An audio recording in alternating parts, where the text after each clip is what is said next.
ఇటీవల కాలంలో విడాకులు తీసుకునే వారి సంఖ్య ఎక్కువగానే ఉంది. అందులోనూ సెలబ్రిటీల గురించి అయితే ప్రత్యేకంగా చెప్పాల్సిన పని లేకుండా పోయింది. ఏ రోజు ఏ సెలబ్రిటీ విడాకుల గురించి ప్రకటిస్తారో అనే విధంగా పరిస్థితి మారిపోతోంది. కలిసి ఉండలేక స్టార్స్ ఇలా విడాకుల బాట పడుతున్నారు. చాలా మంది సెలబ్రిటీల జీవితాలు ఇలాగే ఉన్నాయి.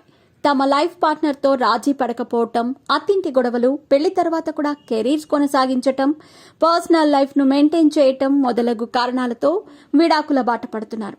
భాషతో సంబంధం లేకుండా సెలబ్రిటీలు చాలా మంది విడాకులు తీసుకుంటున్నారు.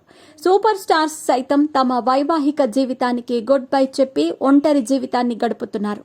చిరంజీవి కూతురు శ్రీజ, నాగబాబు కూతురు నిహారిక, నాగార్జున కొడుకు నాగ చైతన్య, మోహన్ బాబు కొడుకు మనోజ్, రజనీకాంత్ కూతురు ఐశ్వర్య, పవన్ కళ్యాణ్ వంటి వారు విడాకులు తీసుకున్న వారి జాబితాలో ఉన్నారు. తాజాగా నటాషా, హార్దిక్ పాండ్యాలు సైతం విడాకులు తీసుకున్నారు. అయితే విడాకుల గురించి mega power star Ram Charan గతంలోనే చెప్పారని ఆయన అభిమానులు చెబుతున్నారు. ఆరెంజ్ సినిమాలో ప్రేమ ఎక్కువ రోజులు ఉండదనే విషయాన్ని రామ్ చరణ్ అప్పుడే చెప్పారని విషయాన్ని అభిమానులు గుర్తు చేస్తున్నారు.